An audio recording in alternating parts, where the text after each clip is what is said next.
Alors, le projet de cette année, c'était sur les outils d'aide à la décision pour le transport et la distribution des produits. C'est un projet que j'ai introduit dans le cours sur le transport de marchandises dans le cadre du programme du génie des opérations de la logistique à l'ETS.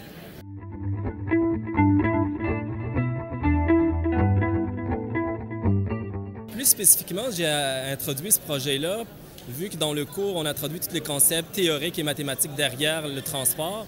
Donc, je voulais introduire un outil graphique qui permet aux étudiants de visualiser tout l'aspect mathématique derrière, la complexité mathématique du projet lui-même de transport. Quand je parle de transport de marchandises, ça veut dire, un exemple, c'est un centre de distribution, un entrepôt qui doit livrer de la marchandise à tous les clients. L'idée, c'est comment on va optimiser toute cette tournée de véhicules-là pour optimiser minimiser le coût, optimiser la tournée, et ainsi de suite. Donc, c'est vraiment de répondre à cette question-là.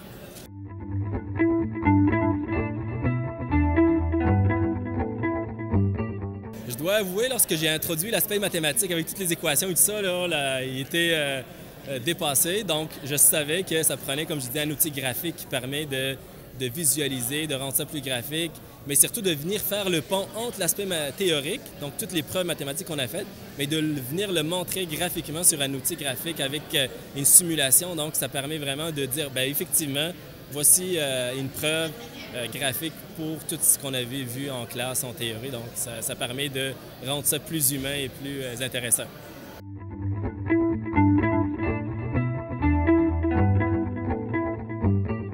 Comme je disais, de mon point de vue à moi, donc comme j'ai dit, tous ces concepts théoriques abstraits, donc le fait d'introduire un outil qui est utilisé sur le marché du travail, donc lorsqu'ils vont avoir à diplômer, ils vont l'utiliser, ils vont avoir déjà été introduits à cet outil-là.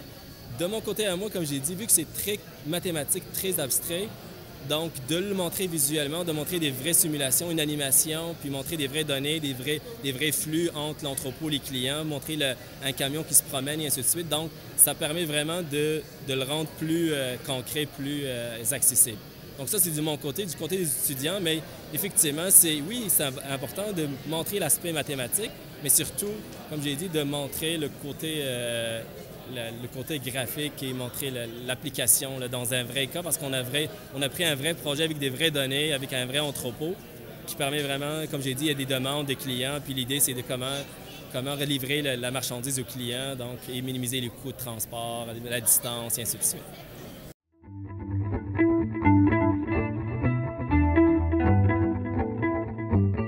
Absolument. D'ailleurs, cet outil-là, il fait partie d'une famille d'outils qu'IBM a développé. Donc là, cet outil-là est vraiment au niveau opérationnel. Ça veut dire que c'est les décisions le jour qu'un décideur doit prendre. Mais on a aussi des outils plus moyen terme, long terme. Donc, on les utilise dans d'autres cours de conception d'un réseau logistique. Donc, il y a un autre collègue qui utilise un outil, comme j'ai dit, de la même famille, pour la conception du réseau lui-même. Ça veut dire où est-ce qu'on devrait localiser les usines, les entrepôts pour minimiser les coûts d'installation, les coûts d'ouverture, fermeture des entrepôts et ainsi de suite. Donc oui, comme j'ai dit, il y a une famille de produits qui sont utilisés dans le cadre du programme de génie des opérations de la logistique.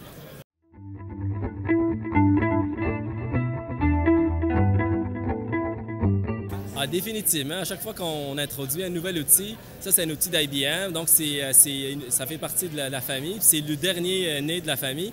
Donc il n'y a pas beaucoup de support de la part d'IBM. Il y avait quelques petits projets, donc il a fallu contacter des professeurs dans des universités américaines pour eux, ça fait quelques années qu'ils l'utilisent. Donc il y avait un défi de trouver le matériel pédagogique. Et donc là, on a quelques études de cas pour ça, mais le défi, c'est de le rendre plus québécois, plus canadien, donc d'avoir des études de cas canadiens. Donc, c'est quelque chose que je suis en train de regarder avec des entreprises ici au Québec, comme Robert Transport, donc de voir est-ce qu'on peut avoir des études de cas vraiment québécoises. Donc, c'est encore plus proche de nos étudiants, alors que là, je leur demande des études de cas américaines, bien, ça reste quand même américain, donc là, c'est de le rendre plus près de chez nous ici, là, au Québec.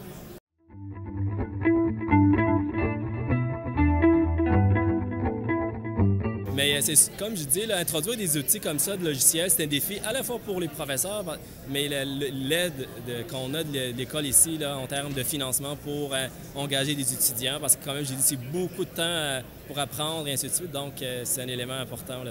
Ça nous aide, nous, en tant que professeurs, pour amener du matériel pédagogique pour les étudiants.